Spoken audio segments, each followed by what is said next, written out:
कुछ सुना आपने? वो अपने वर्मा जी हैं ना, उनकी बहू घर छोड़कर चली गई। ऑफिस से घर आते ही अरुणा ने चाय के साथ पति प्रकाश को यह सनसनीखेज खबर भी परोस दी। कौन से वर्मा जी?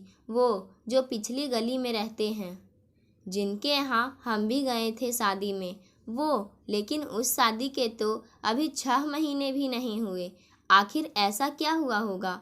प्रकाश ने चाय के घूंट के साथ खबर को भी गटकने की कोशिश की, लेकिन खबर थी कि गले से नीचे ही नहीं उतर रही थी। हाँ, वही।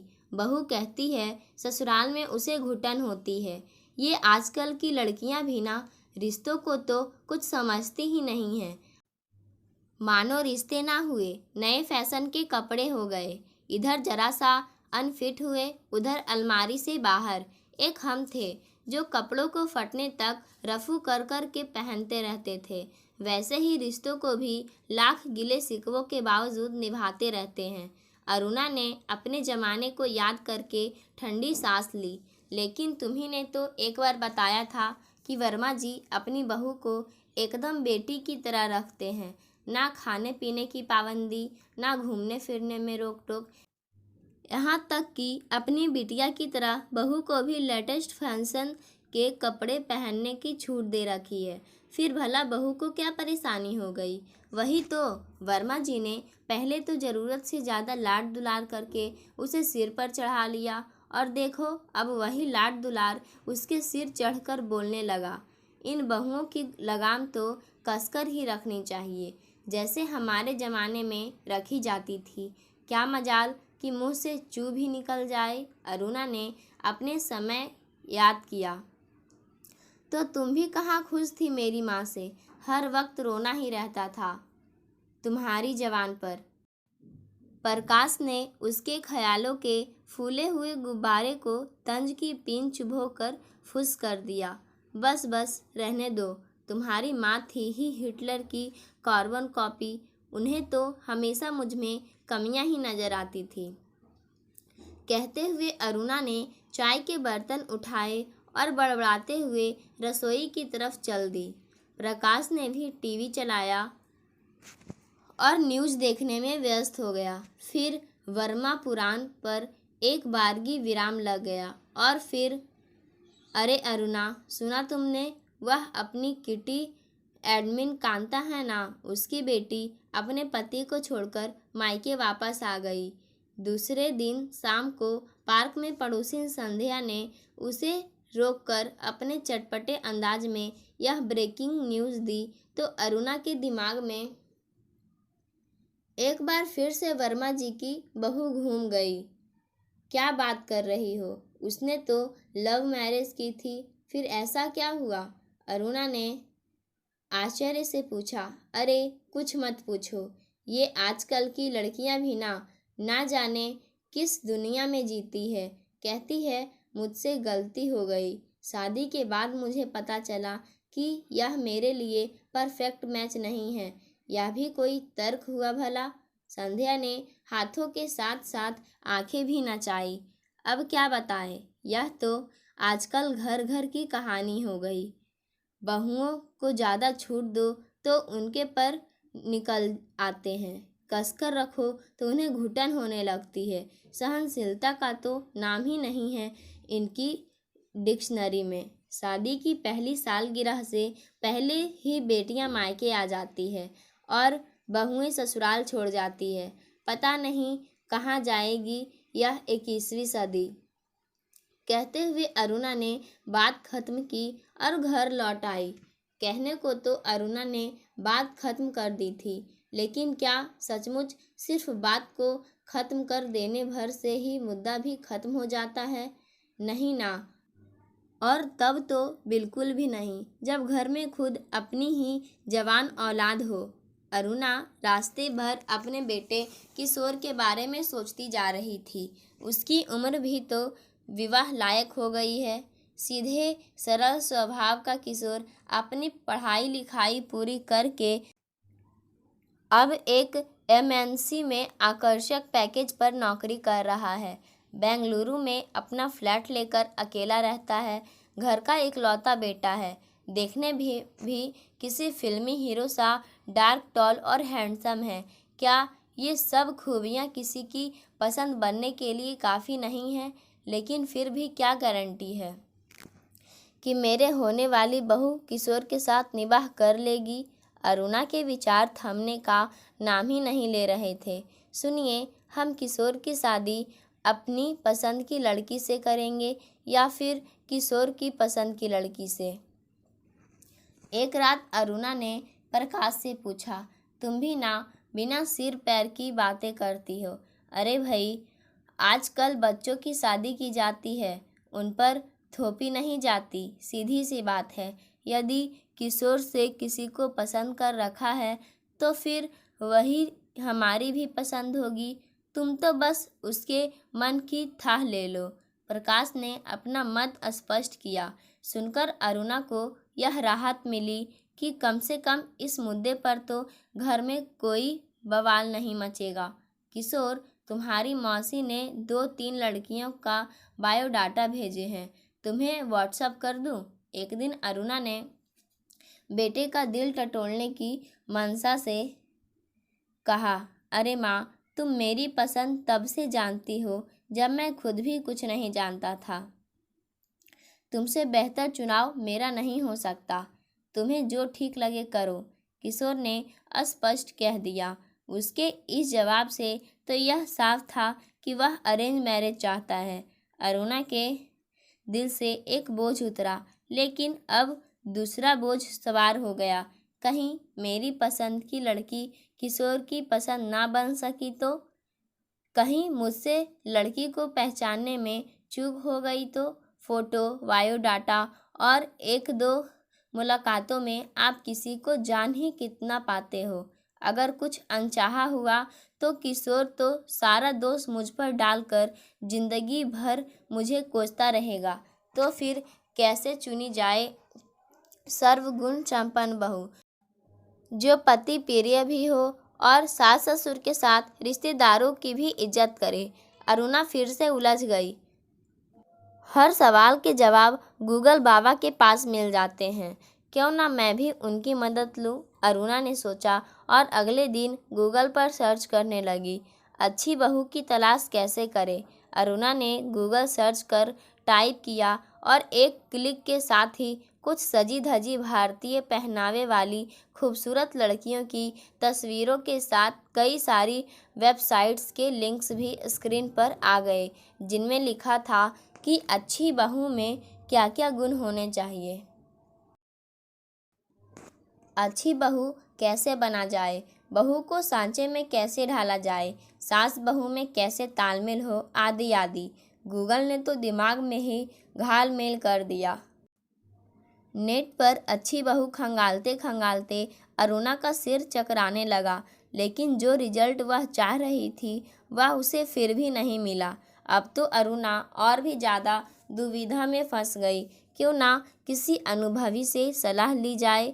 यह सोचकर उसने अपनी दूर की ननद सनाया को फ़ोन लगाया। कहो भाभी, कैसी हो? किशोर के लिए कोई लड़की वड़की देखी क्या? सनाया ने फ़ोन उठाते ही पूछा। अरे कहाँ दीदी, लड़कियां तो बहुत हैं, लेकिन अपने घर परिवार में सेट होने वाली लड़की को आखिर कैसे पहचाना जाए? कहीं हीरे के फेर में पत्थर उठा लिया तो? अरुणा ने अपनी उलझन उनके सामने रख दी। अरे भाभी, पराए घर की लड़कियों को तो हमें ही अपने मन मुताबिक ढालना पड़ता है। जरा सा कसकर रखो, फिर देखो कैसे सिर झुकाए आगे पीछे घूमती है। सनाया ने अपने अनुभव से दावा किया, लेकिन ज़्यादा कसने से वह कहीं बिदक गई तो? सनाया की बातें सुनकर अरुणा सोच में पड़ गई। फिर उसने अपनी मौसेरी बहन जानकी को फ़ोन लगाया। अरे जानकी दीदी, कैसी हो आप? अरुणा ने प्यार से पूछा। बस ठीक हूँ, तुम कहो, किशोर के बारे में क्या प्रोग्रेस है? कोई रिश्ता पसंद आया कि नहीं? जानकी को जिज्ञासा हो उठी थी। देख रहे हैं, आपकी नज़र में कोई अच्छी लड़की हो तो बताओ, अरुणा ने उन्हें टटोला। अरे अरुणा, लड़कियां तो मिल ही जाएंगी, लेकिन एक बात गांठ बांध के रख लेना, बहू पर ज़्यादा पाबंदी मत लगाना। खूंटे से बंधे हुए तो जानवर भी नहीं रहते, फिर वह तो जीती जागती एक इंसान होगी। बस अपनी बेटी की तरह ही रखना, जानकी ने उसे सलाह दी। जानकी की बात सुनते ही अरुणा के दिमाग में वर्मा जी की बहू का किस्सा घूम गया। उसे समझ में नहीं आ रहा था कि बहू को छूट देना अधिक उचित है या उसे थोड़ी सी पाबंदी लगाकर अपने हिसाब से ढालना चाहिए। सब कुछ जलेबी की तरह गोल गोल उलझा हुआ था। शाम होते होते उसका दिमाग चक्कर चीनी हो गया।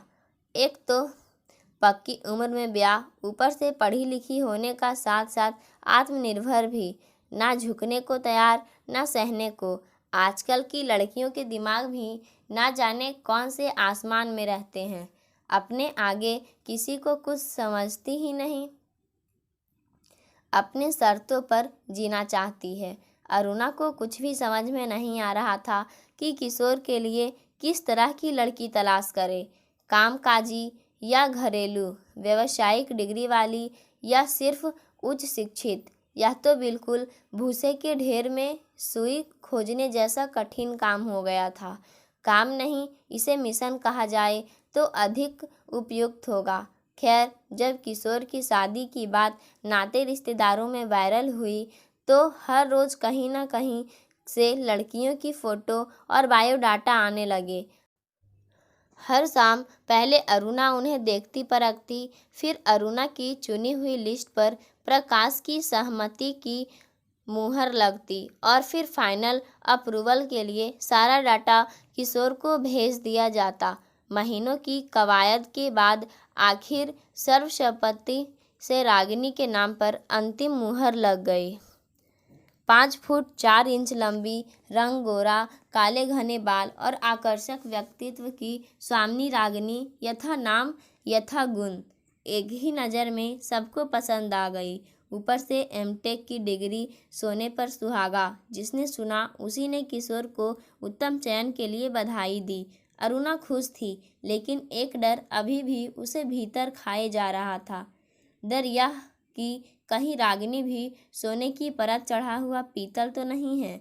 आखिर यह भी आज के ज़माने की ही लड़की है ना, क्या शादी को निभाह लेगी। सगाई के 4 महीने बाद शादी होना तय हुआ। इन 4 महीनों में अरुणा ने चाहे कपड़े हो या गहने, शादी का जोड़ा हो या हनीमून डेस्टिनेशन, सब कुछ रागिनी की पसंद को ध्यान में रखते हुए फाइनल किया। अरुणा सभी के अनुभवों से सबक लेते हुए बहुत ही सेफ साइड चल रही थी। धूमधाम से शादी हो गई। कुछ अरुणा को तो कुछ रागिनी को हिदायतें नसीहतें देते देते मेहमानों से भरा हुआ घर धीरे धीरे खाली हो गया। किशोर और रागिनी अपने हनीमून से भी लौट आए। दोनों ही खुश और संतुष्ट लग रहे थे। अरुणा ने चैन की सांस ली। अब तक तो सब कुछ किसी सुंदर अपने सपने सा चल रहा था।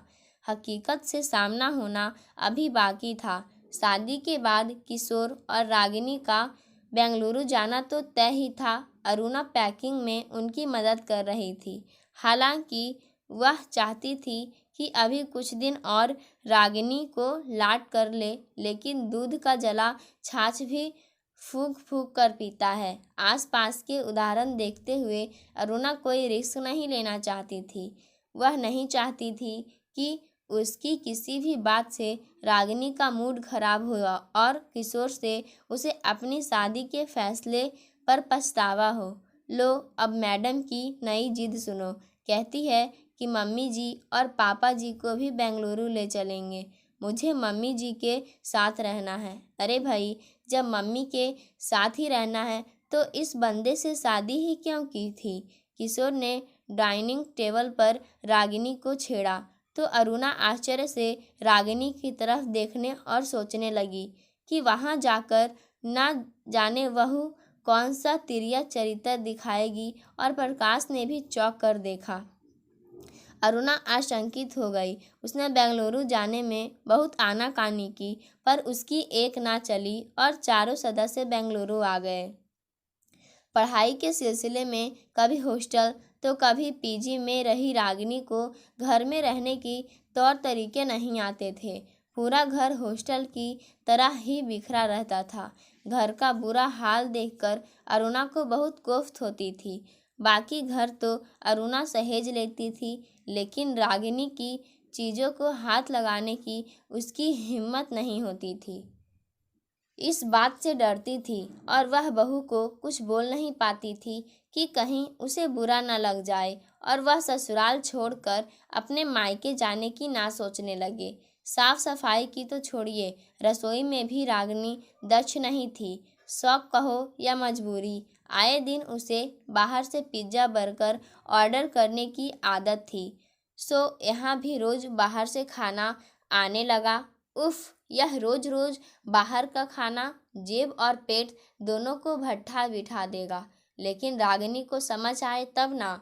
मैंने कुछ कह दिया तो खामाखा बात का बतंगड़ बन जाएगा।